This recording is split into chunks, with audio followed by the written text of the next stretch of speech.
Slowly getting back into the mix of NHL hockey. It's the real Kyper and Bourne show. Nick Kypreos, Justin Bourne, Sammy McKee, Jake the Snake Schultz, Derek Brandeo with you for the next 2 hours. We are live on Sportsnet 360, 590 The Fan in Toronto, streaming always on Sportsnet Plus. Also available Spotify, Apple Podcasts, YouTube at your convenience. We are officially into a Leaf Edition hour, Sammy. Is this true? Can we actually pull this off?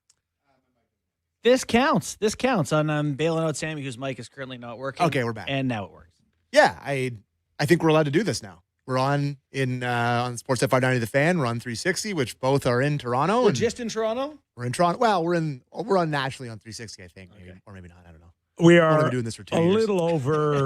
We are a little over 24 hours before the Leafs face off in Florida, in the state of Florida. Both Tampa Bay and the Florida Panthers are on the slate Wednesday and Thursday, which means between now and next Wednesday, there's a ton of stuff that you can get done, including a trip to the White House. Yeah. Right?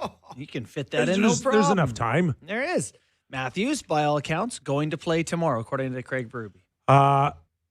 Man, oh man, if you just think about their last, I guess, 72 hours, like there's not an inch to squeeze anything more out of what they have gone through in the last 3 days. Yeah. And we're talking, of course, the USA team. A flight that was originally scheduled to land in New York gets changed at the last second. I don't know. In terms of hours lost, I guess, between Italy and East Coast, a day that probably cost them at least 24 hours of travel. Yeah, I don't know. Then come home, party it up in Miami. Look fun last night. Last night, probably till like 8 a.m. Yeah. Yeah, and then back on a plane and into D.C. There, we've seen them shaking hands with President Trump, Austin Matthews, captain of the team, first in line there. Yeah. You guys were pretty clear yesterday about Austin going to the White House. Got to play. Right? That's my stance, is that he has to play on Wednesday. You just can't go and miss the game. The Leafs are trying to do a playoff thing still. And what is it? Did the Leafs put something out, Sammy, officially that he is going to the White House? He won't attend the State of the Union address. Oh, is that right? He's just going for the handshakes and he's peacing out? I believe so. Okay. I mean, sounds fair. Yeah. You know what? Sounds about right to me. They are, and including Austin, it's a tough spot to be in. I agree. Right? Like, someone's going to pick you apart if you go or don't go. Either were people pick him apart if he didn't go? I think in the States, absolutely. There's 5 Americans who chose not to for their their but they don't wear the C on that uniform. Yeah, it's an even harder spot for Matthews. Much harder when you're the captain and if you chose not to go. I also think these are inherently not political guys. They're professional athletes. They're primarily pretty young. I doubt they pay a lot of attention to this stuff. And so I think the idea of something that has often been held up as a very cool thing to do, go to the White House, meet the president, is a very appealing thing. It has been over the course of history. Of course. And we're talking about like heroes, not just sports athletes, but military or astronauts. Yeah, like my dad got to meet Reagan, and it's a picture we had in our house for years. We got to hang out with Bill Clinton for a nice afternoon. But I mean, I get it. Yeah, but Bill Clinton, 2 weeks before you went there, didn't tweet a video of the Obamas as apes. You know, it's not the same as any other president. This is different. We're talking about, for sure, a very polarizing president, and that has taken a life of its own, and it's really been at the forefront the last 24 hours. Yes. But, and you're welcome to go anywhere you want on this. If we just take that out of the equation hard to do. First. Okay. Just take it out of the equation. It's still unprecedented to watch a team do something and then go to the White House within 48 hours later, 3 days. Like, usually these visits can come on months after, even a year, like 6 months after, when things quiet down. But this is a chance for Trump at the State of the Union to parade them out as baubles and say, stolen valor, if which we all believe that there's a level of truth to that. Does this open them up now to just have hockey media or any other media approach them and ask them about every facets of their political angles now? Are those fair questions now? I think if you are missing NHL events or missing team practices and stuff to be at a political thing, it's certainly, you can't then ask them about a political thing and have them go, oh, politics, nothing to do with. It's like, well, it's clearly affecting the season in some way. So that's why I'm saying Matthews has to play. He can at least say, game on Wednesday. I came to the game on Wednesday, celebrated with the team. See you later. What do you think, Sammy? It's a tough visual for me. I agree with you, Kyper, and what you said kind of off the top. I think Austin Matthews in particular, he's in a tough spot. I see a lot of people saying, oh, well, why didn't, Gensel chose not to go, Kyle Connor chose not to go, these other guys, who else was on the team? Oh, yeah, Brock Nelson chose not to go. Ottinger. Lacombe. Like, those guys are, in comparison to what Austin Matthews is the team, it's a very different situation. And if the captain of the USA team decides not to go to the White House with the rest of the team, it's going to be a you-know-what storm there. That's fair, too. I understand that perspective. But, it's the captain of the Toronto Maple Leafs shaking hands with the guy that wants to annex the country. It's a tough pill to swallow. Again, hold on for a second. I just want to park that to the side for now. Okay? How, though? How is that possible to do? I'll tell you how. Okay? Again, I'm going to go back to the last 3 days and what they've been through. And now just the mere fact that they're still doing this and they're going to try to play at a very high level in a very important situation, especially for the Toronto Maple Leafs who are sitting 6 points out. Yeah, the guys in Vegas, they're not going to play because they're not giving up. Whatever. Okay, the Leafs have made it clear that we're not selling everybody until we figure out what's going on, and can we get on a run, and can we turn 6 points by next week into 3 points and a playoff spot? So I wonder now, why not just make the focus on returning to your respective club as the top of the priority? Again, setting aside your political angles or what you think of the president, are we putting these players in the best position to succeed? You're saying he has to play because of the optics, and I understand that. But I am looking at the last 3 days where they've had no sleep. They've been the amount of alcohol I can only imagine. Oh, yeah. All right? And they're dehydrated. And now we're going to stick them on the ice and we're going to tell Austin, he'll go play 22 minutes back-to-back nights and be the best player on the ice. I said this earlier the other day. I don't know, how dangerous that is. And are you putting him in a position to succeed? So your point is that you don't think the team should play him because of the... I think it's ridiculous. You spend hundreds of thousands or millions of dollars for your sports science and your sleep doctors. Can we get one of those sleep doctors on and have him tell us it's okay for Austin to go back on his last 3 days and put him on the ice for 22 minutes and say, no problem, he can handle that. There are things between play 22 minutes back-to-back nights and be the best player on the ice. Can you play 16 and be okay? I'm not saying he's going to get hurt, and I'm not saying he can't score a hat trick and be the best player on the ice.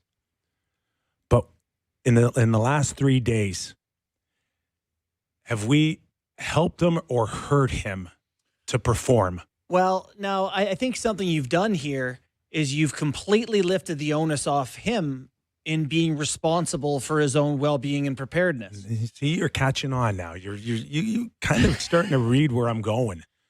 So instead of, as Sammy pointed out, he's in a no-win situation. And you pointed that out off the top. How about, yes, Yeah. 100%. Yeah. How about we take the onus right off of him? You got a NHL head office and you got the NHLPA, and you say, we respectfully appreciate the invitation, but my job as commissioner, if I'm Gary Bettman, is to hand our athletes who were so kind to lend themselves to your tournament, the Olympics, back to their respective owners. Okay? And then Austin or Jake Gensel or then it's off their hands. Yeah. Right? I know. I think you're right. That to me, that's the Yeah. call. If you want to go to the White House, hey, let's do something in June. We're not saying anything political. We're not saying we're with you or against you. We're just saying it's not the right time. Yeah. It kind of reminds me of, your kids you're talking you into something and saying, yeah, okay, you can stay up 10 minutes past bedtime on Saturday. And then next Saturday they go 10 minutes again. It's this sort of thing where they wanted to go to the Olympics and the NHL said, God, fine, go to the Olympics. Fine. We'll see you when it's over. Now they're like, can we just have 10 more minutes? We're actually going to miss another game, or we're not going to, be at our best or whatever. And for the NHL, that's probably like, it kind of wasn't part of what we signed up for, is our best players not coming back and playing. What happens if he gets hurt or anybody gets hurt playing Wednesday night or seriously hurt? Like, where's our conversation Thursday, guys? It depends, but if someone has something that could be related, right? It's like a groin snaps or something. I don't know. Yeah. It's just even if he trips and goes headfirst into the boards, are we going to go, it's just a coincidence? Or are we going to go, let's take a look at the last 3 nights of his? Yeah. no, it's fair. I mean, it's been And who's liable? it's been a Washington Capitals-esque party here for the last 3 days, right? Like it's been a real. But they've been out of control. That's what I mean. So it's usually you don't have to start playing hockey again in 24 hours from one of those benders. So Oh, it's gonna be bad. Smoking cigar. the one thing I do wonder with these guys here, with Matthews in particular, is there any chance that this has any effect with how people feel about him or how he feels about being in Canada? Or I'll throw this to Sammy and all his buddies, okay? Yeah. Austin plays Wednesday night, and he's just nowhere to be found. Yeah. And they missed the playoffs by 2 points. Mm-hmm. Well, I mean, the thing is, me and all my buddies want them to miss the playoffs by way more than 2 points. Well, so, I actually think but there's a world. The Leafs don't want to miss the playoffs. I know they don't, but if they had acted, shrewdly and maybe made a couple moves ahead of time and were acting like they were going to miss the playoffs and knowing this is a down year, then no one would care if he plays tomorrow. But the team is acting like they want to make the playoffs, so people, I guess, have to care. Like, ultimately, I can't get this bent out of shape about it. I'm not a political person. I hate that we have to sit here and talk about politics, but it's been forced into the ether by them winning, and it's turned into a firestorm down there on social media. Like, they've just turned against each other. It's a hockey gold medal, and it's become a firestorm. You guys sat here and laughed at me when I was like, oh boy, it would just be better if they lost to Finland. And you're like, ha ha ha. I would have killed for that loss to Finland. I would have slept in Sunday morning, wouldn't have watched the game, wouldn't have to deal with any of this. This is a lot more fun to watch. No, Sam. it's not. I hate it. It's dude. Yeah, I know, but it wouldn't be at the expense of us. Yeah. God, I'm sick of talking about it. And Matthews is in a tough spot. I don't think anybody. I think there's a certain section of the fan base that'll never love him again for it. I don't know. I just question like the timing and all of this, and I wish the NHL would have just shut it down. I do think at the end of the day, for a lot of these guys, it's not that deep. I do think that there's not a ton of thought going into it. I do hockey, good, goal score, medal, thanks. Oh, president, cool. Like, I don't think there's a whole lot of like, this is a tacit endorsement of ICE's deployment in Minnesota. Yeah. I don't think there's anything happening there, but I also think it's asinine when they're like, yeah, we went to Jack Hughes' mom and she says it's cool. So everyone, it's a unity thing. It's like, well, unfortunately you can't kind of like just say it's unity when it's not unifying. So I don't know. It's not awesome, but congrats on the medal. Oh, Buchagras tweeted something today I thought was interesting. Surely they'll honor Matthews at the first home game or whatever. Congrats on the gold medal. Anticipation of how people will react to that in Toronto. Do you have any thoughts on what you would expect? I kind of expect it like Mitch Marner. Yep. They'll do the right thing. I do too. I think he's getting nothing but applause. It's going to be a warm. They want this guy to work. They wanted him to be a success. He's their captain. They're dying for him. This is the first one of the many cups now. I got no issues on that. Yeah. Yeah, I got no worries at all. I think on that. They'll be supportive. Be fine. We've got Kyper's Clippers. Holy smoking Joes. Oh, thank God. So are we officially done now with this? We're done with the Olympics? No. Oh. No. There'll be something trickling in, and we'll probably talk about it. Yeah. Sorry, Sammy. Keep squirming, bud. Going to be VP in 2030 when Trump runs for a third term. It's just so much. Like, I think it's very funny, the sort of differences here. If Canada wins a gold medal, let's say Connor McDavid shoots one in the net in overtime, they win. Boys crush a few beers after the game. They're all at practice today. Like 100%. America's like, yeah, we're going to the White House and we're going to the club. They just never act like they've been there before. They just have to do this. So in 2010, when I was covering the games, I think it was one travel day and then play. Yes. Is that right? Yeah. They drank in the locker room and left. Same with 2014. Right? It was the exact same thing. And I think I remember Mike Richards coming back. Him and Carter played, of course, for Philly at the time, and he had like 4 points. Is that right? 4 points.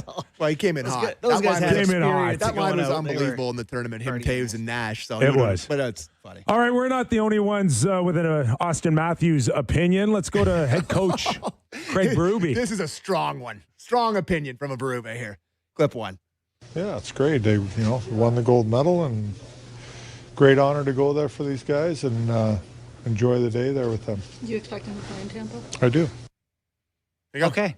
All right. I expect him to play. Yeah. Please tell me the second one where he talks about what he expects out of him is a little meatier. I mean, we have been off for a while, but you remember what these clips are like, right? There's no I meat, don't. Dude. I don't. There's no meat. We boil the bones and we eat the soup. We're eating bone marrow. It's been so long. That's not for today. Clip two.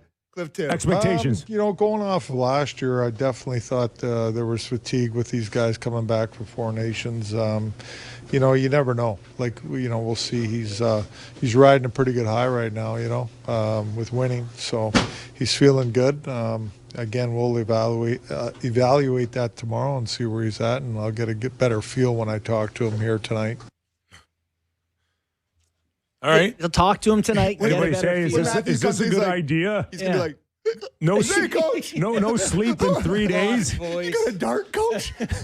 Did you happen to see him partying in Miami?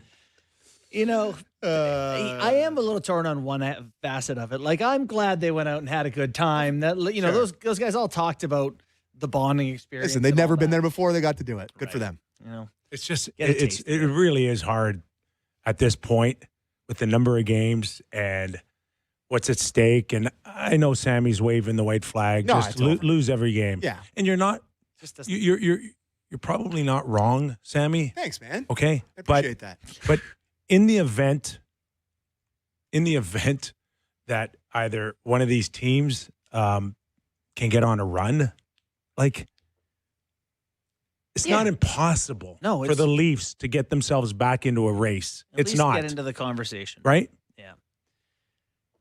All I know is this, Kip. In university, we played Friday, Saturday nights. You'd go out, you might Sunday football, maybe whatever. Monday practice was awful. The coach just being like, you guys smell like a brewery. Just like you feel bad, dead legs.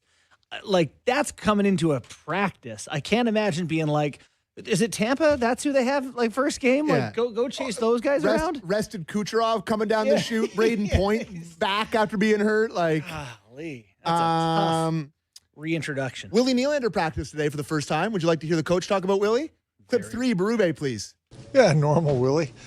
I mean, he looks good. He's ready to go, he says, and feels good. So took a couple days to, relax and rest up a little bit and get over everything, like from an emotional level and a mental side of things, more than physical. I think it's obviously the Olympics it's a grind over there for these guys. So, but he's good to go. It feels good. Fortunately, Sweden never had a sniff. Does he include shopping as a grind? A grind. Played like crap in 4 games and left. Yeah. What a grind. Sweden had the most disappointing tournament by a good margin. It's like, he's grinding the chip off his MasterCard at the at the Gucci store. He's bringing a replacement. He's got him taped up like hockey sticks. Well, so here's a good one on managing minutes early coming off the break and how he's going to have to do that. Let's do clip 4, please, Derek. Yeah, for sure. We need that. We're going to have to roll lines here in D. We got back-to-back coming out of the gate, so that'll be critical that we got everybody going, and we need everybody to be successful. So that's how I look at it. And you look at the whole month, you're going to need everybody in your lineup to get minutes. all right, so here's the lineup. You going to do it? You do it. McMahon, Domi, Cowan is your first line. Yep. Let me just stop you there. Continue. McMahon, Domi, Cowan. Michelli, Yarncroc, Nylander. Mm-hmm. Nyes, Waugh, Robertson, Lorentz, Lawton, Joshua. Great bottom 6. Let me just bring back an old conversation. We're really, I guess that's Yarncroc's. Yarncroc is Tavares. Okay, it's like Lawton's going to be really sour. But again. here's the thing. If Yarncroc is Tavares, then I presume Matthews is playing and Domi's on the wing and Cowan is going to get scratched out of the gates? Yeah. Right? Probably. If you're reading that correctly. It's Easton Cowan time, baby. Let's go. How do you know? Right? It's just you're just guessing right now. I am, based on what we just read off. Yeah, you're right. It could be totally different. Michelli could be out. And coming right out of the break, Robertson. playing all of Rekman Larson off on his offside. Like, can we just Tavares? What are we doing? Tavares has the flu. Yeah, he's sick. That's tough time. 3.5 weeks off, and now he gets the flu. That's just bad. Oh, I know. I'm just talking out of the side of my mouth. I'm like, What do you think he was at 11 nightclub? no, I'm just like, could He's got kids to go to daycare. have it like, couldn't the flu gods just hit him early for goodness sakes? No, that is tough timing. Be like, because He's we gonna did say come out coming out of the slower. break. Yeah, he's gonna come out of the break great, and that's tough timing. Yeah. The one thing I am curious about, looking at that decor, fairly healthy right now. Riley Carlo, McCabe, Ekman Larson, Benoit Stetcher. What's up with Chris Tanev? Do we have an update on clip 6? Any update on Chris Tanev, coach? Clip 6? No, not really. Still trying to get to the level that's needed to be in the team practice and things like that, and he's not there yet. Okay. So, okay. Encouraging. You know what would have been encouraging if he got surgery 3 months ago? Yeah, 2 months ago, whatever it was. Again, a lot's riding on these next 3 games and whether or not he gets shut down or not. I think as early we'll know as early as maybe Monday. They can't lose Thursday? 2 out of 3. Yeah. But if they win 2 out of 3 and they're within 5 points, they're gonna try to bring him back. If they lose 2 out of 3, it'll be the 4th time this year I've said they're done for the season. They are done for the just season. Won't die. They are done for the season. Although their schedule next week. Have you looked at it? No, let's have it. It's By not, the way, they just play every night from now till the season's over, which is fun for Leafs fans. Yeah, great. They come back, obviously, with the Lightning tomorrow, like we've been talking about. Then it's the Panthers, who are going to be, anyone's going to be just as hungover as the Leafs. It's going to be the Panthers. They had 12 guys at the Olympics. Yep. Then it's Senators, which is, it's a winnable game. Yeah, and then need it's that one. Flyers, Devils, Rangers. Mm. Like there's, Oh, yeah, you win 5 of 6, Don't. and all of a sudden it gets real weird. They went out west and Then you got to beat buy. Edmonton, When's beat the- Vancouver, Then you got to get Kadri. Is Trade Cowan. Is beat deadline Calgary. I'm kidding. is the deadline March 6th? Yeah. Yeah. Okay. So they play Thursday the 5th, and then Friday is the deadline. Who, the Thursday game is who? As the Rangers. And that's at the tail end of the 3 gettable games there? Yeah. Oh, God. Mhm. I'm scared, Kip. I'm scared, scared. for them Hold me. talking themselves into something that ain't real and parting with Have assets. you heard anything on McMahon? People just feel like they've watched certain teams go on these big stretches, and if you're Toronto and Ottawa, you're just hoping that you have some Buffalo magic. How many people could have ever envisioned Buffalo going on the run that they did this season? No. Nobody. And I'm telling you right now, the Leafs are hanging on. They're hanging on. Hot. Yeah. They're hanging on to wait to see how this thing starts unfolding in the next week. You know, both their goalies have been very good for long stretches very recently. If they both were to play very well from here on out, and they're pretty healthy right now, right? Everyone's back outside Tanev. How about we've listened to clip 7 on the goaltending plan heading into the weekend? Clip 7. Still mulling that over a little bit. I'm going to think about it some more with our goalie coach and discuss it who will start where. I mean, they both had good success in both buildings. I go back to Wool going into Florida this year and winning that game. And so there's all kinds of things that pop through your head and different. But we need both goalies, and they're both going to play, obviously. And we're going to need them the rest of the way through. Yeah, both goalies. I mean, I don't know. They don't have a clear starter, so what else are you going to do? I am surprised that they don't. It's the plan. Yeah, we'll start thinking about that. Tomorrow's the game. You've had 3 weeks. Joseph Wall. No?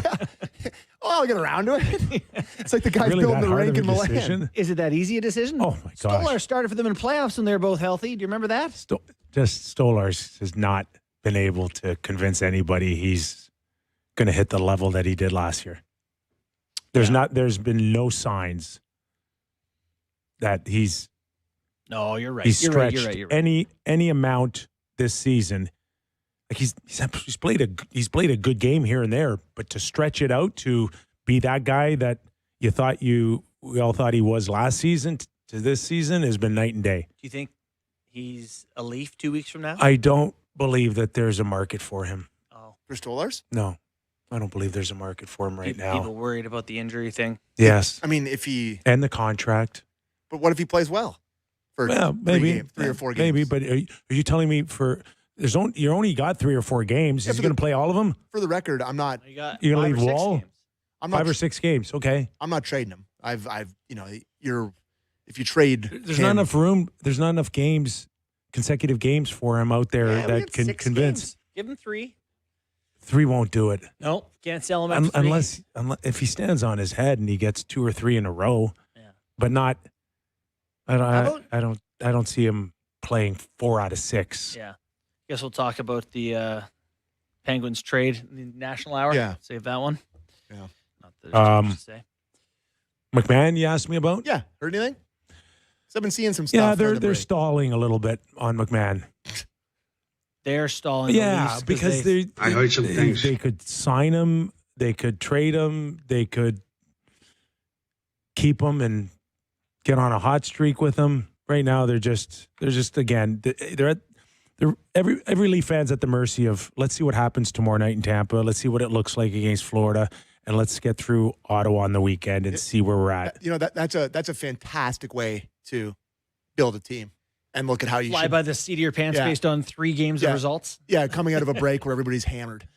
Well, if they win tomorrow night, we're right back in it. Like that's a really good way to look to the future when a team has 0 assets and has a rare chance to actually recoup some. Let's see how we do next tomorrow. Oh, It's a good way to do things. The other thing, When's the last time they made a trade? the other thing that Leaf fans have to remember is that even if it's a probability that you're going to miss the playoffs next year, next season it's not an option for the team What do you missing mean? the playoffs. No? No. It's not going to be any easier. Ottawa's better. Buffalo's better. Florida's going to be reloaded. Buddy. Tampa still exists. Montreal's better. They Detroit. Ugh. this is unacceptable in the eyes of a lot of people in You better MLSE. go sign Alex Tuck, playing with Nyes and Matthews. You better go Yeah. So see if Robertson wants to that's put his that's brother. why you still have to explore signing McMahon.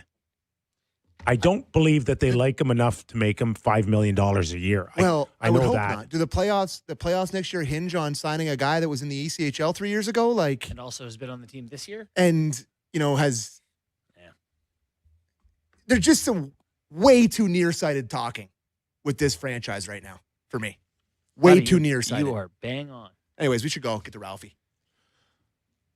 Our buddy Jim Ralph is joining us. We haven't talked to Ralph. I'm just calling our friends. I don't Call our friend, Sammy. We're calling our friend. All right. Ralphie. Jim Ralph, Toronto Maple Leaf Radio color analyst. And at the top of the hour, Garry Galley will join us as well as Nice. we climb closer to puck drop tomorrow night. National Hockey League returns. All right. And so do we after these words.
Welcome back to the program. Nick Kypreos, Justin Bourne, Sammy McKee. Let's welcome in Jim Ralph, Toronto Maple Leaf Radio color analyst. God, we've missed you, Ralphie. Oh, you never call. No, but I'm thinking about you. Yeah, I've used that line before. Yep, it never works. Are you ready? Are you guys pumped? Does it feel like you've had the whole summer off? What's the last few weeks been for you? Yeah, a little bit interesting. Obviously, I remember there used to be an old saying that a postman doesn't go for a walk on his day off. But guess what I spent the 2 weeks doing? Watching Olympic hockey? More hockey. Yeah, like everybody else. So, it was exciting, but it's, even the break for the Four Nations last year, it's odd to get that much time during the season, but ready to get back at it tomorrow. Any overarching thoughts on how that 2 weeks could affect the Toronto Maple Leafs? Do you feel like it's going to help Auston Matthews in a positive or negative way? You know what? That's Bourne. That's going to be a big question for a lot of the guys that played in it coming back. Yeah. Whether guys are going to be re-energized or tired. What about the teams that didn't have anybody going and they've had, maybe too much time off? It's going to be interesting to see how everybody reacts. But you've got all the excuses, right? Either guys were rusty or guys were tired. We've already got that covered. But yeah, for a lot of teams, the excuse time is over, and the Leafs certainly are one of them. That you've got to hit the ground running when it comes to Tampa tomorrow night. Not sure how much you caught of our opening conversation, Ralphie, but we were just talking about the travel, the last few days. Of course, Auston and many of his USA teammates at the White House. Our understanding is Auston's heading back to Florida now. Just in terms of his last 3 days, what are your expectations on what he's able to do tomorrow night against Tampa Bay? Yeah, I think that's the tough part there. I like the fact that Nylander and Ekman Larsson got back earlier. I think that was a plus.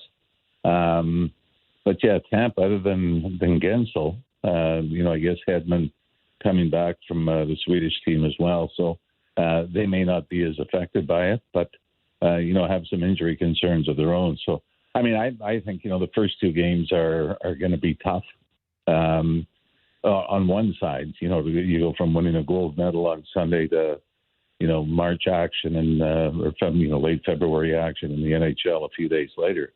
But I also think that maybe it's a boost for him, being a captain of that team and having a great opportunity to lift another one up right away. So you might have to be I don't want to say patient because, like we said, they don't have that much time. But the first two games, you might have to be a little less critical for him to get back into the flow of things. Ralphie, what did you think of the Olympic hockey? Are you a fan of the style of play of the event, the format, all that sort of stuff? As just a fan?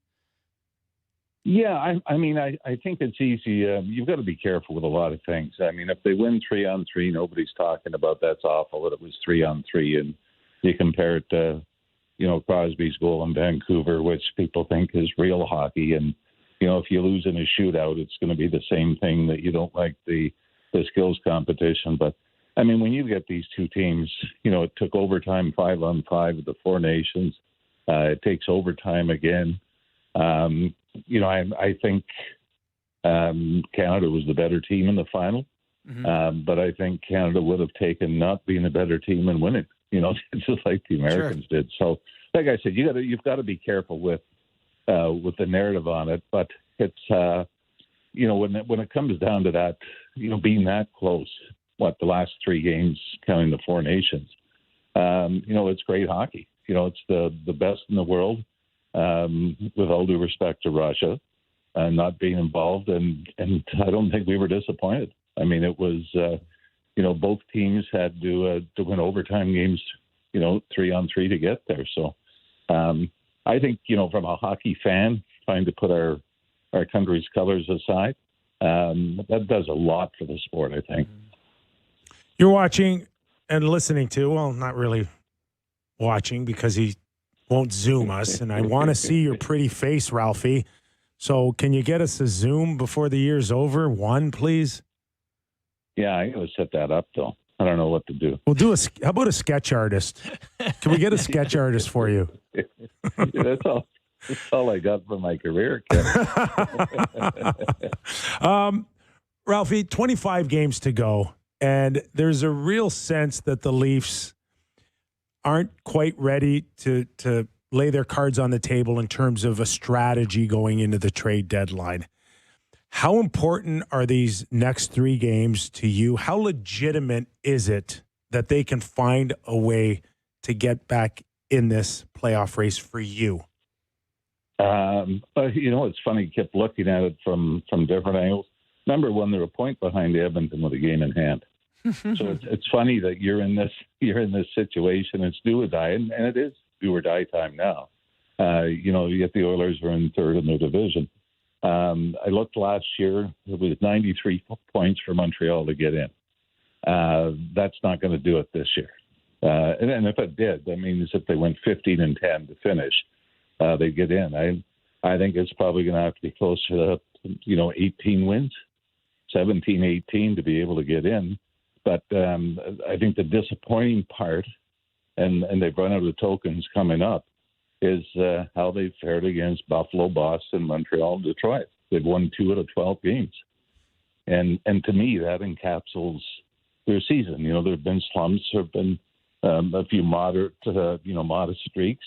But, those are the things that I think, if they're not able to make it, are going to play into it. But I think there's a lot of importance on the next 3 games.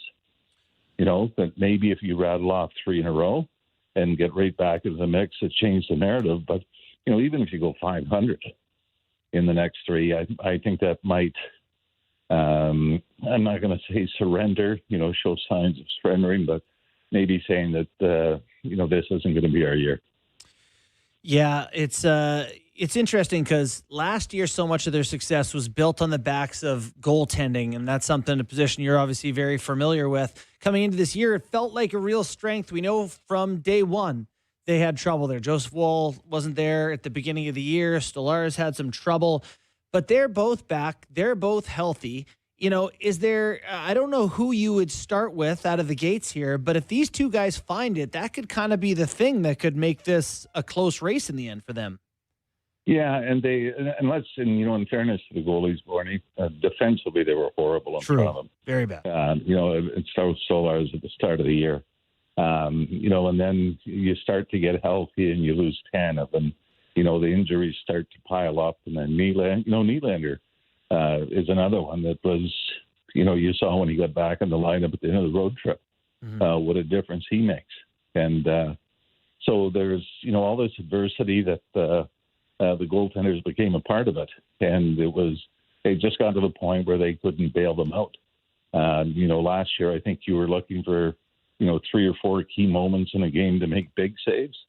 And, at the start of the year, up until December, you're asking for 7 or 8. And eventually they got worn down. So, goaltending would be a big part of it. But you got to pray for overall health, too. You can't have Nylander out for another 7 or 8 games or lose Matthews or players of that ilk. Ralphie, we expect on a back-to-back that we'll see both goalies, Stolarz and Joseph Woll. After that, do you go with the hot hand here? If so, does Stolarz have a chance to do something he hasn't had a chance to do all season long, and that's go on a bit of a streak? I think Woll's numbers, Kyper, are really good against Tampa. So I think I might go with him tomorrow. Based on that, you're going to go with the other guy the next night anyway. And I kind of wait and see. I mean, if they're both playing well, fine. But if some guy has an off night and the other guy keeps rolling, then I think if your goal is to get in, you've got to roll with the Hawkeye. Absolutely. So as we look at this final 25-game stretch, I've got it as they got to go 16-8-1 to get to 96 points. There's a reason that they have to play that well, and things didn't go as planned this season. getting us here after this break, as we set for a 25-game sprint, what do you have as sort of the principal reasons for the pickle the Leafs find themselves in as they head towards the deadline and the home stretch? Well, I mean, like I said, part of it is the record against, 2 wins in 12 Sure. games against the teams that you're trying to chase. I think that's number one. And the other part was that I remember looking at it at the start of the year, and you went, oh, no. It was a home-heavy schedule to start the year, and I think only 2 of the first 17 games were against teams that made the playoffs last year. And you kind of thought if they struggle coming out of the gate, they're in big trouble. And, that's kind of played out that way. That's where, the schedule I thought was favorable enough that they could have been set themselves up to be able to withstand any kind of 6-7 game slump. They weren't able to do it. They were flirting with 500 that whole time. And then the 6 or 7 game slump came. So I think that was a big thing, is not being able to take advantage, if you want to call it that, of the schedule at the start of the year. And really since then it's been catch up. And then, every team's got injuries, so nobody's going to feel sorry for them for that. But it seemed like every time they started to get going again, somebody else comes out of the lineup. And when it was Matthews and Nylander up front, those were key guys that are pretty tough over the long stretch to try to make up for it. Ralphie, no one will ever debate how talented Joseph Woll and Anthony Stolarz are. But you mentioned not taking advantage of the schedule. How much to blame is the fact that as talented as these guys were, the constant narrative was, can they stay healthy? And we got our answer in the first half of the season here. But how much responsibility is bared on that? Yeah, I'm with you, Kyper, and it's you kind of looked at it and you thought, if they split, is that going to increase the odds of both of them being healthy? And obviously, Wall missed for personal reasons at the start of the year, and then lo and behold, Stolarz is out, long term, just getting back before the Olympic break. But I mean, that's almost why you had to have 1A and 1B. Right. And it wasn't about play. It was about health. And, unfortunately, that got tested. It's funny. I went and got a book online that I had as a kid. It was Jerry Cheever's book called Goaltender. And it was based on the 70-71 season when Dryden came in and knocked them out. It was in diary form. And he was talking then about how guys can't play 60 games anymore with all the travel. So that's why you had Eddie Giacomin and Gilles Villemure in New York. And it's funny that was, 60 years ago? Yeah. Almost. And that was a narrative that, goalies had to start splitting games because guys would get fatigued or hurt because of it. And, here we are years later talking about it again. One thing I'm looking forward to here is there's a bunch of guys who just kind of were limping around for a bit. Like, is Matthew Nyes, was he healthy now? Can we get more out of Matthew Nyes? Easton Cowan, I'm hoping that, he got some rest, got in the gym, and he's back ready to go. Dakota Joshua had his injury. Like, there are some guys here who I think could come out of this break looking better off. Yeah, Matthew Nyes Bourne, I think, could be the big one. They talked about him, playing through an injury that, at times kept him from being 100%. And he's another guy, if you look at his numbers against Tampa, are a little bit ridiculous. So, you would hope. I mean, bottom line is you've got to get everybody going. The power play's got to be lights out. You've got to get great goaltending. And, there's one thing, you can't lose. You lose 4 in a row now, you're done. Yeah. And they can't afford that. But, I would say, Bourne, that Matthew Nyes is maybe probably the big one. For Easton Cowan, you start to look at the lineup and say, if Joshua is back, is there even a chance for him to get, back into the lineup? Or is he going to find himself at the Marlies to go ahead, get a little more ice time there? So, you hope that, it wasn't enough to get Chris Tanev back yet. But, certainly, and a lot of teams in the league are probably like that, where you hope that time off for a lot of banged-up guys is going to pay dividends for you. Ralphie, looking forward to hearing your call once again. Thanks for doing this, pal. All right, and I'll try to figure out the Zoom thing. If not, Thanks, Ralphie. If not, I'll text you some pictures. Okay. Sounds good. That is Jim Ralph, everybody. Toronto Maple Leaf Radio color analyst, ready to go back to work with Joe Bowen.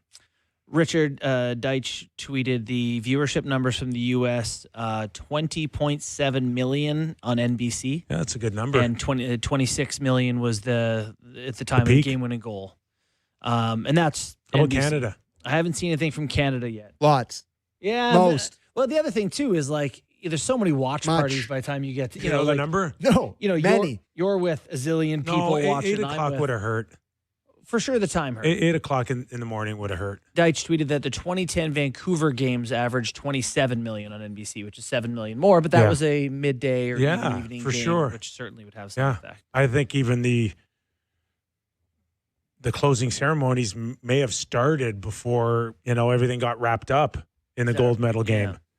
But that was clearly the focus in Italy, was getting it done real early here. Sure was important to them. Get It the is so premier event out of the way. We could easily go back and clip from before the Olympics. We said, regardless of what happens, this overtime thing is ridiculous. But we said it when Mitch Marner scored. Yes. We were like, Totally. it sucks. And you know I what? hate it. We hated it. Ridiculous. People are saying, nobody ever said a word about it until over it was here. after. It's Yeah. like, pay attention to our show. And also, the fact that it ended up being relevant in so many games, every quarterfinal game except one, all or both the finals, the men's and the women's, like it was the worst case scenario. It just can't happen again.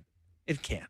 No. It won't in the World Cup. I know that. So Enter one into the net in regulation. We never would have to talk about it. well, that's fine as a different take, but that doesn't make the overtime format good. So a few guys get the day off, or at least maybe the rest of the week off. I think Minnesota's cleared a few guys. I think Vegas isn't going to play any of their guys coming home here. You're in a position to comfortably in the playoffs. You can rest these guys. As we stated earlier, the Leafs do not have that luxury with their captain, Austin Matthews, who's apparently on a flight back to Florida to join the Leafs. Is he currently? Yeah, that's where we're at. He went for an hour, 2 hours. I mean, that was grabbed a sandwich. It was definitely the right move to not stay for I can't think of anything worse than coming off a 3-day hangover. You're hearing boozing about it. inflation and then rates. Trump just droning on about something. Buddy, so here these guys have partied like crazy. Oh, torture. And coming then up. Trump says it's going to be a very long speech. Yeah. No. Yeah. That starts at 9 p.m. Oh, my God. They'd Okay. be snoring. Got the greatest economy in the world. And just, boys, if you're going, it's not like a movie and you can sneak out early. No. Okay? No, you're there. You're locked in. And You're I locked could, in. I could be mistaken. That's amazing. But I'm pretty sure there's a lot of standing ovations for different talking points. Like, I don't even think you get to just sit. No. I And get which to be ones are you standing on and which ones are you sitting You're on? locked in. Oh, the unemployment numbers are... Our thanks to our Ralphie boy, Jim Ralph. Coming up next, as we go national, Garry Galley, former National Hockey Leaguer. We'll get plenty more thoughts on Team Canada and the start of the National Hockey Yeah, League. let's do that. Do not go away.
We go national on the real Kyper and Bourne show. We are live on Sportsnet, 650 in Vancouver, 960 in Calgary, and streaming always on Sportsnet Plus, Spotify, Apple Podcasts at your convenience, while Sammy does the walk of shame. We haven't had jerseys to change, I don't think, right? So it's just been Canada left up there. Can you all on YouTube give Sammy a thumbs up for screwing up? Oilers. There you go, Sammy. Oilers. Connor McDavid, You were Olympic MVP. clearly deep in thought. I actually was, yeah. Sorry. Thinking about some things lately. Boy. Lots. So there's a couple things bouncing around the old bird brain recently, boys. This hour of Real Kyper and Not Bourne equipped for this. brought to you by Bet365. In a few minutes, we'll welcome in Garry Galley, former National Hockey Leaguer, often on our show. Love his takes. Just finishing off the first hour, we were talking about ratings. You said that south of the border, they set a record. They beat poker. What did they do? NBC, 20.6 million viewers, 26 million at the time of the Golden Goal. The most viewers ever for a pre-9 a.m. sporting event. But the numbers in Canada, I'm told, was 8.7 million, which I think is disappointing. well, is that spread across multiple networks, though, right? Like it was. Yeah, a lot but of they're all places. accumulated together. That's the total? That's the total. And does seem just, in 2010, When you were there. when I was there, Nick Kypreos is on the broadcast. 17.9 and think- peaked at 26 million. A couple things relevant there. Time of puck drop. Sucked. Yeah. Really sucked. So it wasn't me. 5 a.m. Well, Well, you're saying it wasn't me. no. You have your piece. You get a piece of the of that too. Puck drop time. You know, I It's a feel for 5, people 10, out west. yeah, it's that a was 5 brutal yeah, out west. If you're listening in Vancouver right now, you know that you had to be up at 5 a.m. By the way, that is just a little bit of penance for your unbelievable luck with start times otherwise. The West Coast is the best for sports. Couldn't disagree more. It's incredible. 4 p.m. hockey games start. Next games are on at 7 p.m. It's just the best. What do you do and after football? 7 p.m.? What's that? What do you do after 7 Go p.m.? to bed. I'm old. Yeah, But football start times like 10 a.m. Big Miller- fan. Oh, Miller Lights for breakfast back then. Whew, what a life. What a life. I did that on Sunday. Yeah, but it's a Miller 1 Lights. p.m. here. Yeah. No, I meant for the hockey game. Oh, yeah, that. Happy to get into this with Garry Galley, but as we start getting into that NHL frame of mind, Yeah, it's tough getting there. if we look at all Canadian teams, like, should we be worried about What? maybe having no teams in the playoffs? Buddy, in Canada, we're going to welcome Gavin McKenna and Keaton Verhoff, and they're all coming north of the border, Hey, baby. Not in April. No, not in April. That's true. So Did tell you just me- say zero? Tell I'm me, sorry. like, is there a chance No. that we'll have zero No. representation from Canada in the Stanley Cup playoffs? I guess there's always a chance. So you're thinking the Oilers are going I to don't crash know. and burn Montreal after? and Edmonton Right? would have to take Okay. horrific diggers. Oilers lost their last 3 regular season games. Yeah. Regulation, Uh-huh. no points. They start on the road, I think, in California. Okay, you've been thinking about this. You put some thought into this. I'm just. He's just saying No, there's I- a dystopian future where I did a hit last night for Sportsnet Central, and I was talking to Faisal, and he asked me how many teams are making the Stanley Cup playoffs out of Canada, and I'm like, last year we almost had 6. I had to take a look, going, I hope at least 2, 3. Well, we'll start with Two. Toronto. We'll start with Toronto, where they're about to get hot after the break. Toronto's a lock for sure. No, it's Montreal and Edmonton. Those two teams. Let's welcome in the Sennies. Let's welcome in the Sennies are voice of reason here, former National Hockey League defenseman Garry Galley. Gals, how are you, my How you friend? doing, guys? I'm doing great. How are you guys? How was the break? It was kind of fun, but it got a little boring a little bit early in the first week, but it got rather interesting in the last week here. And you're not gonna get lucky to dodge how many Canadian teams are we looking at to make the playoffs here, but give us your overall thought on what you witnessed out of Italy. You know what? It's incredibly good hockey. I mean, anybody who's played the game at a decent level, can look at those games and go, "Holy crap! are they moving at not only a high speed, but the execution of the plays at high speed. I thought the games were fantastic. Anytime you're in a one-game elimination, it's like everybody's played in a game where a goaltender has stole a game on you, right? And you outplayed them. I remember playing in games, Glenn Healy one time when I was at Bowling Green made like 70-something saves in a game and beat us, and they had no business beating us. Anytime you have a one-game elimination, anything can happen. Anything. You don't have the opportunity to heal players in a long 7-game series where maybe they miss game 1 and 2, but can come back for games 5, 4, 3 through 7. You don't have that opportunity. Whoever's there is there. You got to go with them. I thought it was a really exciting game. I like a lot of other people, think that Canada certainly did enough to win the hockey game, but Connor Hellebuck for 2 periods was absolutely stunning. And just when I see the thing end, I don't know, you guys tell me. Winning is excitement and fervor and all the things that go along with that excitement when you win. Kip, you won a cup. You know what that feels like at the end. I see so much relief on the face of players now when they get into this situation where it's gold or nothing, or you're the favorite. And if it doesn't work out, you have to take it on the chin for 4 more years. You just see so much relief on the face of the players. First, that excitement, and then I was like, oh, man, we're so happy that we got that done, or we'd have to listen to this for 4 years. So good on the U.S. Congratulations. What a moment for the, for yous. I mean, this is like, this guy it's blown off the charts. If you didn't know who he was in the world, you know who he is now. And his name is forever going to be, on the tip of the tongues of a lot of U.S. Hockey fans and people in general about what he just did. It's funny you mentioned that relief part, and it only hits the most on the Stars, right? Because they carry the most weight. I'll never forget being on the ice for Game 7, winning the Stanley Cup, and looking at Brian Leetch, and we're like, I'm an idiot screaming, and he had no time for it. All he said was, "Thank God that's over." That's what he told me on the ice. Thank God that's over, and that just speaks totally to the relief of having it over, and more importantly, him being on the winning side here. So what do you think it does for a guy like Connor McDavid going back to Edmonton who doesn't get that relief?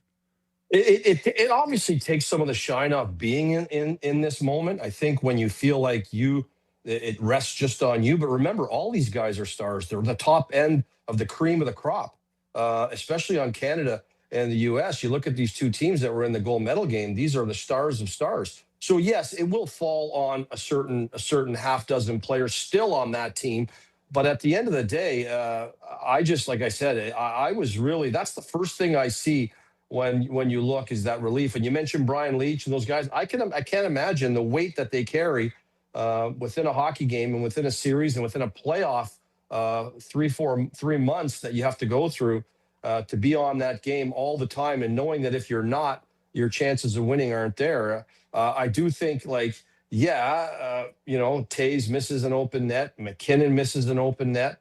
The breakaway, McDavid, all the things that, Celebrini, the breakaway, like all those things could have been the end of the United States in that game. And every time one didn't go in, I just kept thinking to myself, I've seen this rodeo before. I've been here. I bought the T-shirt. I've seen this thing where if you don't take care of business, eventually it comes back to bite you. And unfortunately, it did. And again, I tip my hat to Canada. I thought they put a great effort forward. Saved their best game of the tournament for the last one.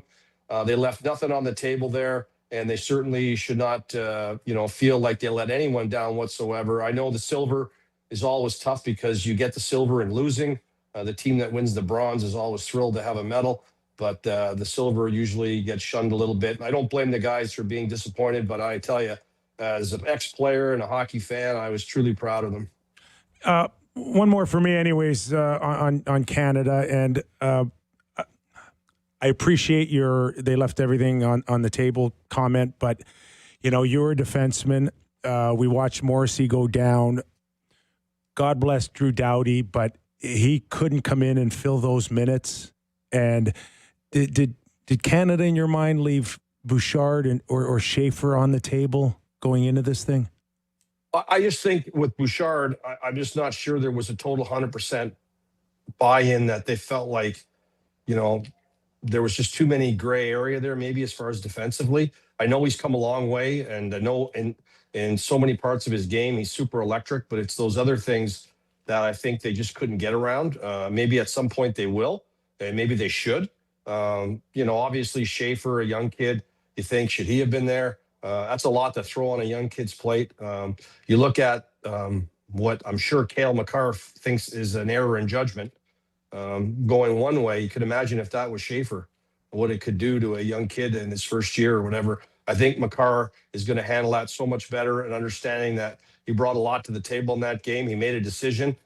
He gets paid a lot of money, and he's on that team to make decisions. He made the decision. It didn't work out. I'm not saying it was the wrong one. It just didn't work out. If he steps in there and picks that off and it goes the other way, everybody's like, wow, what a great, insane play. But it didn't work out that way. And that's why those guys are there, because they methodically take the chances when they feel they're right.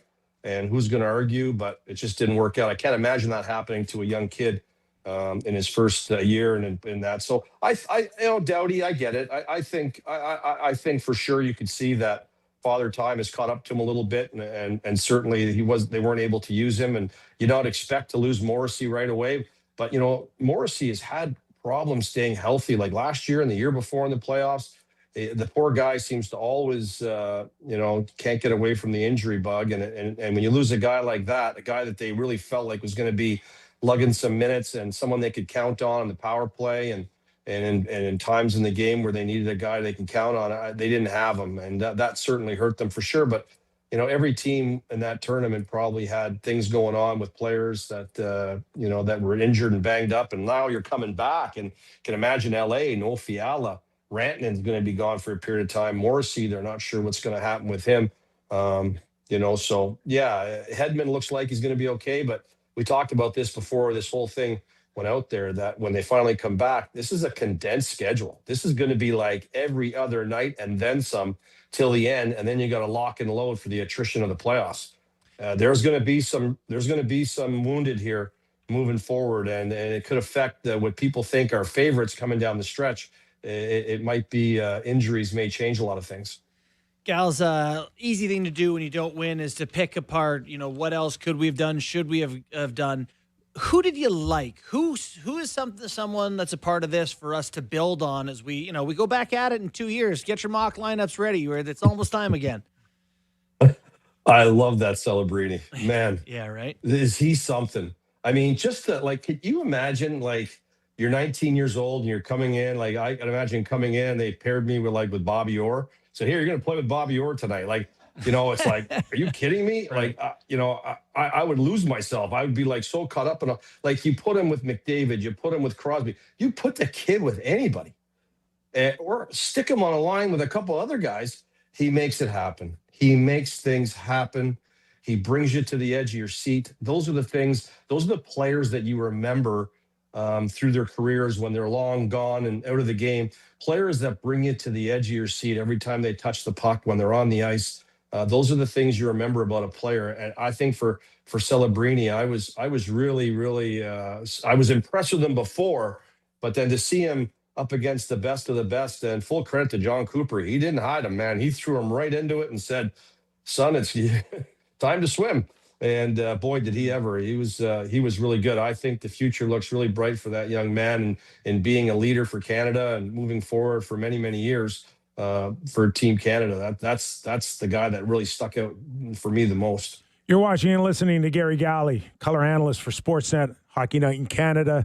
Gals, if we say in particular the U.S. hockey team in terms of their last 72 hours. And the challenge for some of them, including Austin Matthews, to get ready to play tomorrow night. What can we truly expect out of some of these guys? The thing that I watched in that gold medal game, especially, if you watched Austin Matthews and Jack Eichel, which are two of the prominent centermen in U.S. In the U.S. hockey team and around the National Hockey League. They are good, solid 200-foot players. Eichel really, I think, when he left Buffalo, was an excellent player. Injuries held him back, but when he got to Vegas and the Cup and how he played, and certainly a Conn Smythe candidate, and maybe should have won it, who knows? But he has developed and respected both ends of the ice now, where his effort level is going back and forth through the whole ice. And so was Matthews. He's always kind of been that. He's been a really good 200-foot player. But I really, really liked the way that they played in that gold medal game. Those two guys really played hard at both ends. I think for Auston Matthews, I think for a lot of guys going back to their teams, winning a tournament like that is going to make you feel fantastic. It's going to make you feel on top of the world. You're going to come back. You won, this is the Olympics, the best in the world, and you have a gold medal. So certainly that's in your trophy case. You have the experience to dig down and grab from. You have all these players that you rubbed elbows with for 3 weeks, and that you have the rest of your life to walk around with and say, hey, we did this together. But you have the knowledge of all those players, and you watch them get ready, and you watch them prepare, and you watch them practice, and you just learn from all that. These great players are incredible computers that upload data, and they just fire it in there, and then they get better and better and better. So I think that's really a real plus. The downside of it is you're going to come back and you're going to feel like you're playing a minor hockey game, because it's just going to be like not the same speed, not the same players. Your expectation level is going to be, it's going to be what just happened here. I liken it to like winning the Stanley Cup, and then the next year you come back and your first preseason game is like, or your first, regular season game. It has nothing like the games that you've been playing for 3 months winning a Stanley Cup. So it's hard to get back and get yourself back in the groove, but having one is going to be a lot easier for those guys than the guys who are coming back from Canada and feeling the sting of not getting the gold. Hey, watching Juraj Slafkovsky for that Slovakian team was, I know he has taken a stride in recent years. We've seen him get better and better. It's just a reminder, though, he almost looks, even against the best teams, like the kid in minor hockey who's developed ahead of everyone. He's just bigger and faster, just has these tools that other people don't have. He's something else right now. Yeah. He's figuring it out. Mm-hmm. He's not that guy who just stepped on the ice and just, sheer talent, the sexy sports car and away he went, right? This is a kid that had to figure it out. They screamed to have him sent down to Laval. Fans and some of the management, I think, thought might be a good idea. His coach stuck by him and said, no, I think we're going to keep him here. I want to keep him here. I think the player, appreciated that. And I think you don't do that to a player unless the coach knows he works hard. He listens. He tries. He's a good kid. He's a good teammate. Those are the reasons why you do that. If he was some kid who didn't work hard or didn't care, I get it. You say, go to Laval, figure it out. But Marty saw something in the kid. And I think the one thing I like about him when you hear him talk is he will pick other players in the league that he looks up to the way they play. And he looks at their size and their stature and everything. He goes, okay, I want to play like that. So he's trying to incorporate a Brady Tkachuk in himself. He's trying to incorporate other players in the league that he sees has his size and his physicality, that he's capable. He's a big kid and he's really strong. And now you throw him into this power play with these dynamic players like Demidov and Hudson and Caulfield and Suzuki. He's the big body down low, causing havoc, and he can pass the puck. He's got great passing skills too. He has good skill sets. It's just a matter of putting it all together. And I still don't think it's all together yet, but I think it's coming. And I think when Montreal continues to add more pieces to this, they're going to be really excited about some of these young guys that they selected and how they're growing. And that happens in a good environment with a good coach, good management team, good people surround, good teammates, and it grows, right? And he's growing for sure.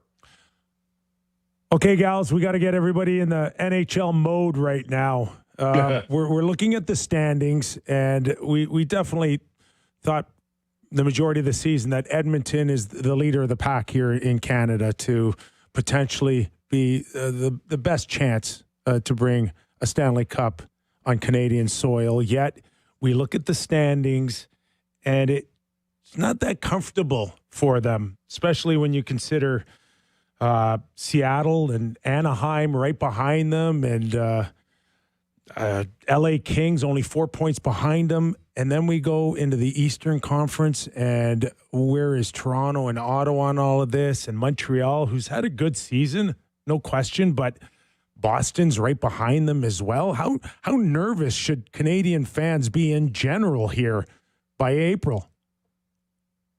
Well, looking at it right now, we have 2 teams in. How many teams? I can't remember the last team that went to the Stanley Cup 3 consecutive years in a row after losing the first 2 years. I can't think of a team on the top of my head. I don't know if there is one. And that's what Edmonton would have to do. They would have to get to the Stanley Cup final for a 3rd time, having lost 2, and then try to change it at that point. I think a lot of stuff came out before the Olympics with Draisaitl, and now Paul Coffey's coming into the mix. I think there's a lot of, it seems to be there's just a lot of uncertainty from their top end players to if they're on the right path. And do they have the right personnel, and do they have the right pieces they need to make this thing work? And I think it's starting to, to kind of come out a little bit, which could be healthy. It could be healthy too, right? It's not that it's not healthy. It could be healthy, but you got to have the ability to fix and create that kind of positive atmosphere that you're moving into the playoffs with. So that's going to be a challenge for Edmonton. For Montreal, hey, they just keep going. They don't really think about the end result. They're just going along the process. Okay. I don't think anybody in Montreal went in there to start the season and said, hey, we're going to win the Stanley Cup. They're like, hey, we're going to come out here, build on what we did the year before. Our players are growing. They had playoff experience. Let's go. So they're just running and going. I see them not having a problem. Now, Toronto and Ottawa, they've got some ground to make up, and it's not going to be easy. And those are the only 2 Canadian teams that I feel like, if they could get on a good run, and that would mean, obviously, Allmark in Ottawa playing a ton of games down the stretch and being lights out that whole time because this is a big, strong team that can score, and they're getting Kachuk back and Sanderson that just won a gold medal. There's going to be some excitement and energy there. So they've got to continue to go. But Allmark's the key there. He has got to come back and be really, really good for them. And he's done it before, so he's capable of doing that. For the Toronto Maple Leafs, it just seems to be like, when you least expect it, that's when they give you their best. And when you expect it, it seems to fall off a little bit of lately. So they've kind of got things running and going again a little bit. Again, Austin Matthews will come back with a lot of positive energy, and hopefully they can get on a bit of a run, get healthy. Everyone should be fairly healthy at this point. And they're going to need all hands on deck. And they're going to need some guys in Toronto that have not played up to snuff are going to have to get there after this 3-week break. And that the 3-week break does that too. It gives you an opportunity to kind of forget it about a little bit, let some things go, get hockey out of your head. And hopefully in a roundabout way, when you come back, you feel a little more positive and you get at it. The thing that I am looking forward to seeing are the teams that have been on incredible rolls. Can they keep it going? Can Buffalo keep this thing going? They've been on this insane roll and running along, and I'm sure the Olympic break came at a terrible time for them. They just wanted to keep racking up points. It'll be interesting to see if teams like that can keep that thing going, just step back in and take off where they left off.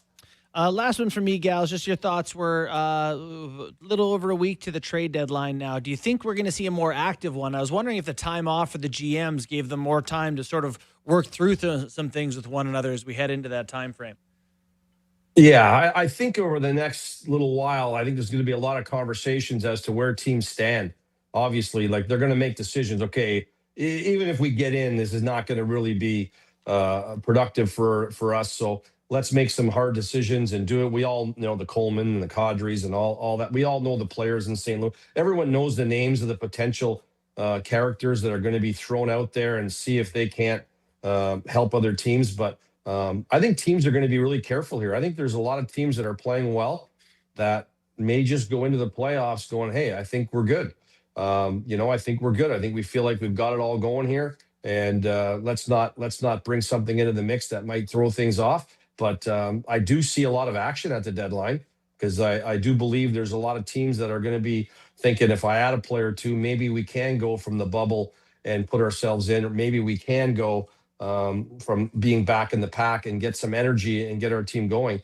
Like Minnesota and Dallas guys, like they're playing each other. That's like they're known that. So you're preparing. I mean, unless something crazy happens, right?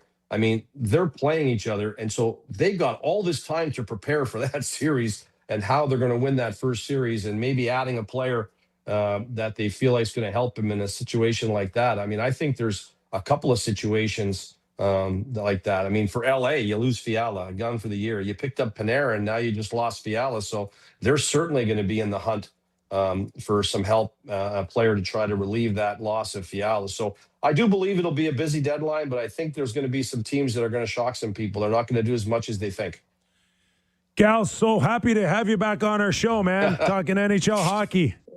All right, guys. Much appreciated. We're back. It's we are back. I got my first game on Saturday. It's been like, it feels like I'm starting the season over. I know. Kick the rust We're looking off, forward let to her go. hearing you, gals.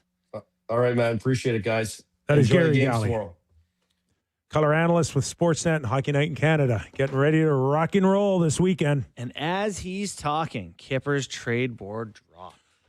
I was Just a moment ago. I was just perusing through it. Do we Let's do game time. game time, and then we'll come back to it after the break. I'm We just will do going to that. ask you questions. We'll go through it one by one. I got it. It's game time. Presented by Bet365. Visit the app for latest odds and see why it's ever ordinary at Bet365. Must be 19 plus. Ontario only. Please play responsibly. As I scroll over to the NHL on Bet365, we have NHL hockey lines on here. There's NHL hockey lines scheduled for the NHL hockey games that are starting tomorrow night. I'm just going to go right ahead and look straight at the Toronto Maple Leafs. What do you think the Toronto Maple Leafs, the number is for them in Tampa tomorrow? Plus 160. They are plus 185 on the Oh money my line. God. They are pumping some Miller Lite into that line. It As is soon as I said that, I was like, it's too. plus high. 185. The Tampa Bay Lightning are minus 225 favorites in that game tomorrow night. That is a big number. You never see the Leafs that big of an underdog, but you can understand The why. Leafs are that big a number. I think I will. Maybe that's because they don't know if Austin's playing. Or because they know he is. Good point. Yeah. I'm good to go again, Coach. Cloud of cigar smoke. 0.15. The one that the late game Oilers. I mean, man, for Connor McDavid just flying right back into Anaheim to take on the Ducks. The Anaheim Ducks minus 105 in that game. They're definitely pumping a little bit of that into that game. Minus 115 for the Oilers on the other side. If anything, he's coming back sober and pissed. So I don't know if he's playing in that game. Anaheim, they might have to fly the other way around the globe. That's a long. Yeah, that's a haul, man. That's a haul. So lots of lines for the games tomorrow night, which, yeah, like I said, they get back underway tomorrow, which we're all looking forward to. Tonight, last open night in the evenings. I've just had all these evenings off, just been watching Real Housewives of wherever the hell with my wife. Pages in my book to get through before hockey starts. Just before we go to break. Anyways, let me finish it off here, boys. That's fine. That was game time presented by Bet365. Visit the app for latest odds and see why it's ever ordinary at Bet365. Must be 19 plus. Ontario only. Please play responsibly. Kyper. Just to follow up, do we have to worry at all about at least having two teams in the Stanley Cup playoffs? There's Edmonton, you don't have to worry about them, do you? No, you don't. You don't. Montreal? No. I mean, Okay. Montreal's got 72 points. I think the last playoff spot, how many 69, points? pal. Yeah, 69. No, they're fine. 3. They're fine. They're a good 3. team. They're a They're good team. fine. They're a good team. They're fine. They're a good team. Okay. 2. 2 out of 7. I like Ottawa too. Oh! Yeah. But But those- they gotta go. They gotta go like 6. can we get those standings back up again one more time? Do You they like not? Ottawa? I like Ottawa. But you don't like the Leafs, but you like Ottawa, and they have the exact same games played and the exact same Well, points. in my defense, nerd numbers like the Senators Sens. have a better team. And they like the nerd numbers like the Sens. They just can't get a save. The nerd numbers really like the Sens. Their goaltending's been an abomination. And maybe with a month off to That's refresh. a purely Okay. statistical take. You're right. So I will say this, whether you're the Leafs or Ottawa now, and you get on this hot streak, you don't want to play them in the first round. No, neither Okay. team getting hot. If Allmark's really good or Wool finds it or something. Leafs going to have to Sammy- play Tampa in the first Sammy- round. No, Carolina, Oh, buddy, Carolina. Carolina. You hate Eat them Carolina. for You lunch. hate Carolina. If the Leafs, if your Leafs get in playing around 640 or 650, Yeah. you're gonna like their 'Cause that chances means against Matthews Carolina. playing well. Nyes is back and Yes. popping. Their decore's Oh, healthy. buddy, Like they all that have would the best to be- goaltending as good as anybody if they go on this. They've traded for Doug Hamilton. Doug. Doug's Oh. back. Get Doug back. I can't get him going. You can't? No. Me? No. Yeah, I can't get you going. By the way, this trade board, there is I will say though, right now, and whatever the last day of the playoff, like the regular season, are two very different Sammys. And if they're in the playoffs, I'm clearly going to convince myself they're winning in the first round. Hey, obviously. Can the How many Leafs Sammys get, have we had I in want to 5 say one of years? these names you have on 100. here. Are we saving it all? Or can Yeah, I we're say saving it all. All right, hit the break. Let's go. Okay. My NHL trade board on sportsnet.ca 4.0 up now. Get to it during the break, and we'll discuss when we return to Real Kyper and Bourne.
As a reminder, this hour of Real Kyper and Bourne brought to you by Bet365. Nick Kypreos, Justin Bourne, Sammy McKee.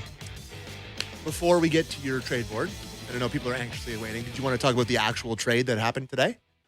Sure. Let her rip. Let me see here. Brett Kulak. Penguins trade Brett Kulak to the Avalanche for Samuel Girard and a second-round pick. I believe that frees up a bunch of cap space for the Avs, if I'm not mistaken, plus gets a pretty serviceable bottom pair defenseman.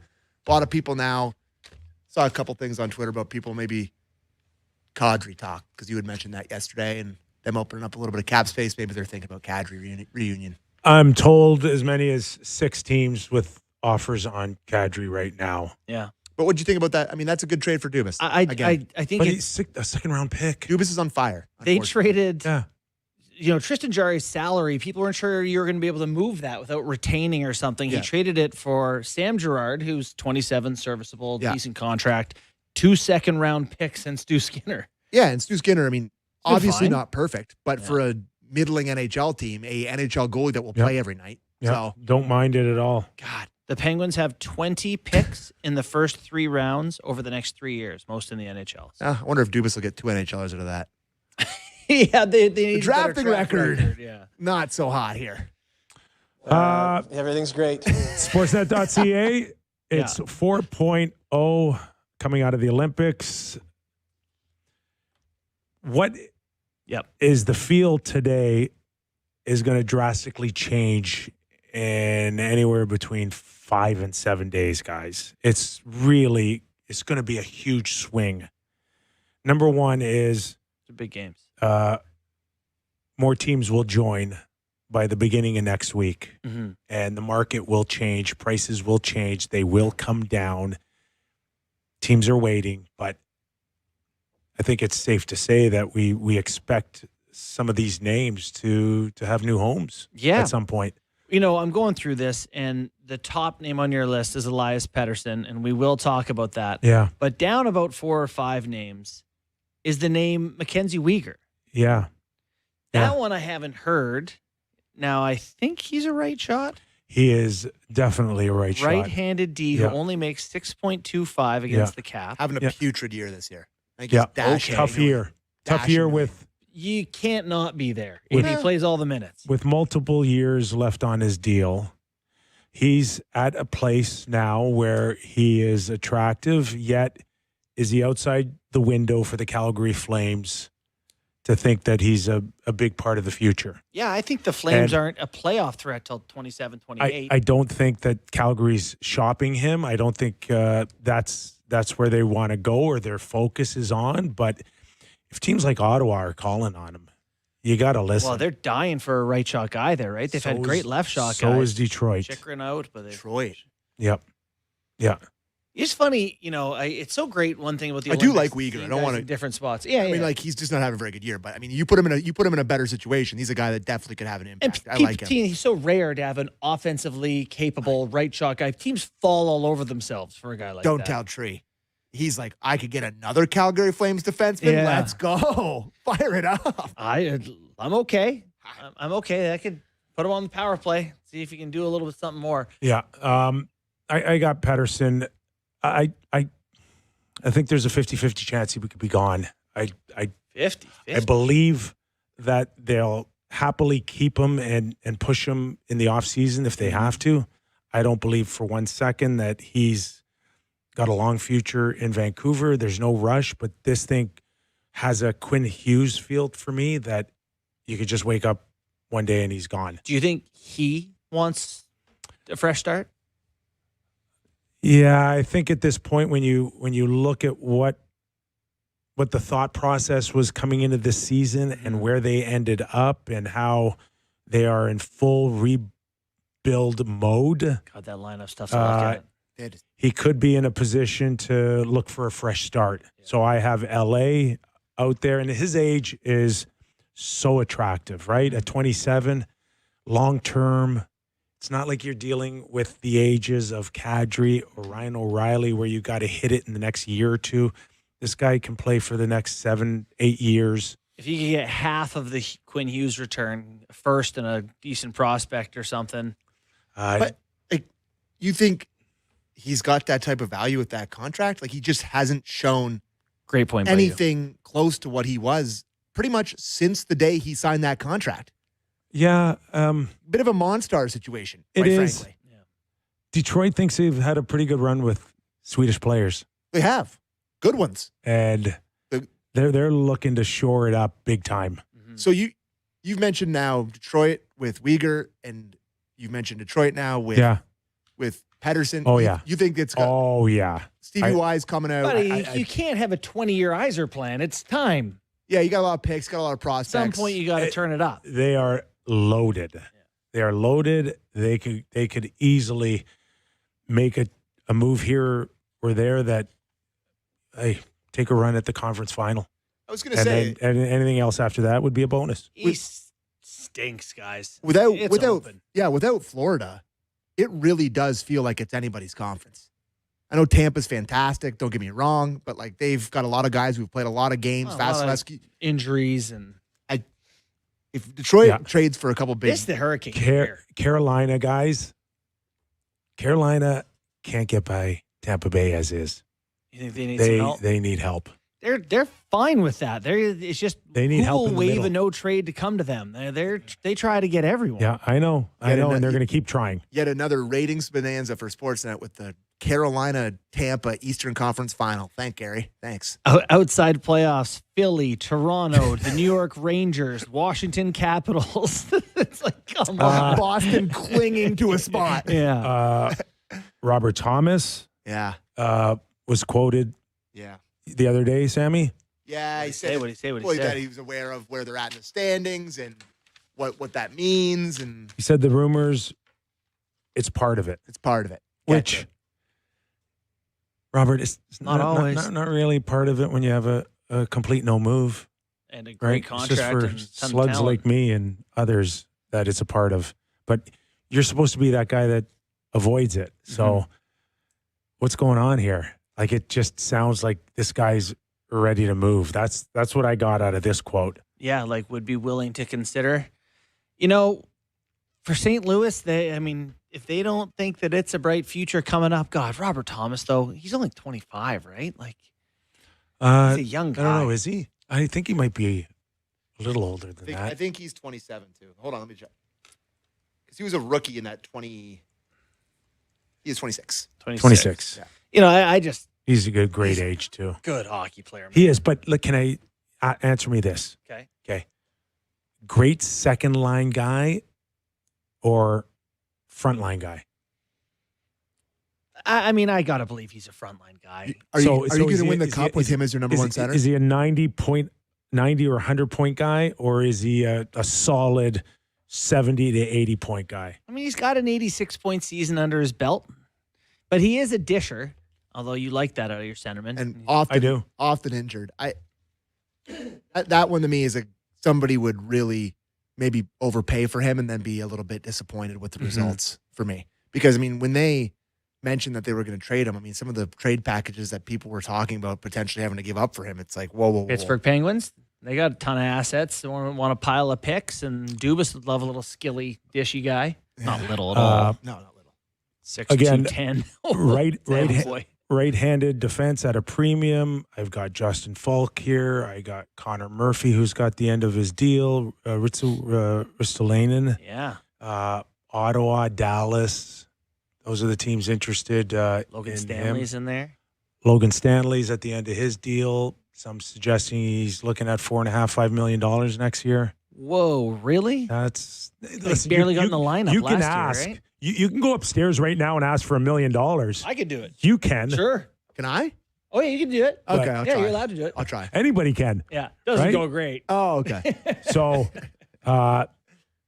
those are the teams are still looking for depth there on that with the right-handed side. Bobby McMahon, Edmonton tried to take a crack at him by flipping Mangiapane for And and Maselli, Michelli. So McMahon and Michelli. No, I'm Hold on. sorry. No. What's going on? No, Michelli for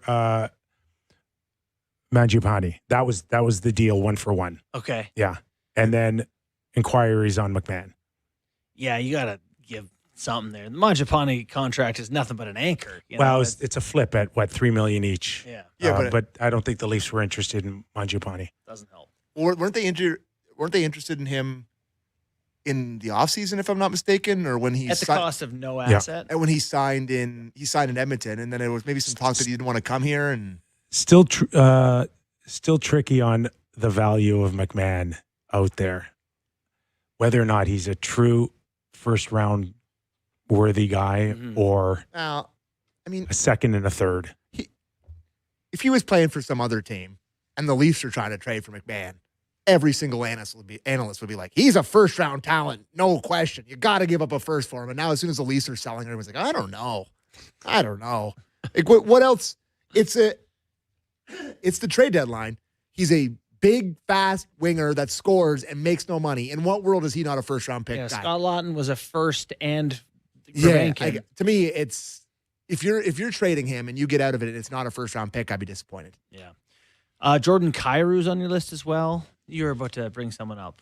Yeah, I was going to stay with St. Louis. Okay. You went Kyrou. I was going to go Binnington. Oh yeah. And let's talk how that much did his performance maybe have a few teams revisit? It's not a strong market out there. I believe that Edmonton made their decision. Mm-hmm. So They're just going forward with what they got. I think so, guys. I don't see it. I don't see them making their move with Skinner You know what that and is? then going back again on Binnington. I don't see it. But that's not wanting to admit you're wrong publicly, because it's not working with Jarry. Or unless it's just impossible to play goaltender for the Edmonton Oilers, in which case you got bigger problems and it's just not going to work. But that's a much bigger admission than... I can just picture it now. I think there's a chance the Oilers can go to the final again. Like, they're this very similar, they'll make a trade at the deadline. They'll go through the Western Conference, the layup line of the Pacific Division like they always have. Maybe beat whoever in the conference finals. Go to the final. And we're just going to be having the same conversations like we were with Pickard and Skinner. Is it Jarry or Ingram tonight? It's game 6. Like, they just did the same thing with two different guys. But or hey, they're not sure. It's got to be different guys at least. Yeah, but they're just kind of both like equally mid. Yeah.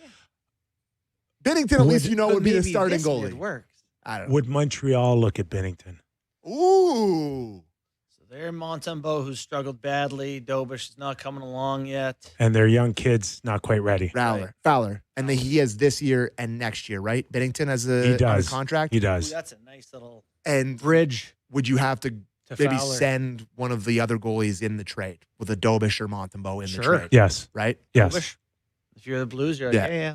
Yeah, we can convince ourselves that Dobish is a future guy. I'd hate it because I love Binnington, but I know they signed Busey in Carolina, but they should look at Binnington too. this feels like not a Carolina move at all. Nothing seems like a Carolina move, by the way. It's not a Carolina move. Nothing. They won't Nothing. No, they don't think goalies matter. They're like, we'll just go with whatever. But they couldn't get Marner. They couldn't get Rantanen to stay. Nothing seems like Carolina's in on anything legitimate. Well, no one chooses to be there, which, by the way, it's a great place. And I'm not just saying that. I know it is a great I place. don't really understand You're right. the aversion to Carolina. Well, because you have to play crazy hockey. Like, it's just such a frantic system that they play. It's like guys go there and they're like, what?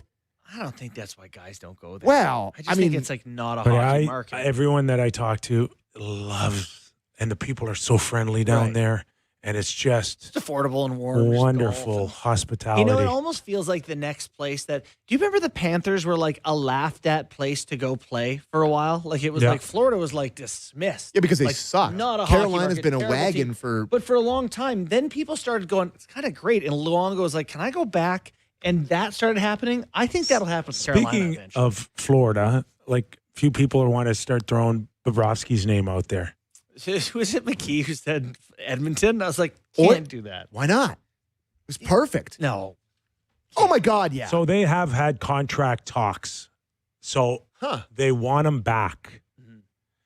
But Panthers want him back? oh yeah, the Panthers want him back. Didn't Valley say on her show he's done? No, I know Valley said that, but I'm telling you that there've been some contract talks, but I don't think they're in the same ballpark. I hope they give him 8 years and 12 million per. You know, as someone who If I'm the watches Oilers, the Leafs every night. if I'm the Oilers, you can't beat them. You can't beat them. Join them. So- Trade for them. So if you're Bobrovsky and you just won 2 Stanley Cups, You don't want to go to Edmonton? you really gonna go chase one right now and live in a hotel for In 2 Edmonton months? No, in anywhere, March? anywhere, Sammy, anywhere. I mean, if they asked him, and I don't know, I probably wouldn't go. You're right. Depends on that level of Like, competitive fire, I suppose. You've played one more season than any other goalie in the league, right? Mhm. Pretty much. Oh yeah. And I don't know. Why would you want to go anywhere? If you're gonna, if it doesn't work out in Florida and you want to play next year, pick your spot in July. I don't know if he's on this list. I'm kind of just going through it. Can I get Lafreniere out of No, you can't. the Rangers? No. Well, you can try, but Yeah. who's going to take that contract? Oh no, my team, whatever team I'm running, I would take it. I like him. Oh, you would take it full value? Was it $7 million? What's he? 24? I'm gonna look this up here. Buddy, that's a very big commitment. See what he has left on his deal. I still believe in that guy. He is 24 years old, and he has a $7.4 million deal until 2032. It's a lot of years. Yeah. but the best of his career years. Can you get them to eat some of it? I listen. I'll take it off your hands. Wow. Yeah, I'll take it off your hands. He is, 6'1", 195. Has he had a season with some decent numbers? A 60-point year with almost 30 goals. I'm doing it. All right. It's 4.0 on sportsnet.ca, my trade board. Have some fun with it like we just did the last 10 minutes or so. 20, more like it. 20? Yeah. Patrick Laine. Yeah. I'll just say names as I go just through gotta- here. Just trying to unload the money. Shane Wright. Right. Buy Shane low. Wright, And Shane they Wright. can. They can. That's a guy to leash He trade can for. be played. He can be had. There's some old win us a playoff game guys here. March or so. Braden Shen, Ryan O'Reilly. Ryan O'Reilly, his value to Nashville will never be as high as it is right now. Mm-hmm. So much like Kadri, gotta unload. You got to find a spot for him, though. That's the arrangement that you had with him. Is that Where do you want to be? you got to make him happy. Yeah. I was going to say, do you, but you do. Yeah, you do. Yeah. You got to hold that end of the bargain for sure. What's going on with 3-on-3 in the Olympics, Sammy? Keeping it. Sticking around. What do you mean? They said. They did? They did. 3-on-3 overtime isn't going We need a new anywhere. they, whoever they is. Luke Tardif told The Athletic Tuesday that international hockey will stick with its current extra time format. It's the best rules to fit in a tight schedule. We have to figure out 30 games for 11 days for men and women and 28 games in 13 days. Blah, blah, blah, blah, blah. Hey, just make it for the final few events, the semis and the final. Our thanks to Jim right, Ralph Dopes. in the first hour of our program and Garry Galley. One more sleep, Sammy, for you, and it's NHL hockey. Oh, I can't wait to watch my Leafs. It's Michelli time. Thanks for watching. Thanks for listening. It's the Real Kyper and Bourne Show.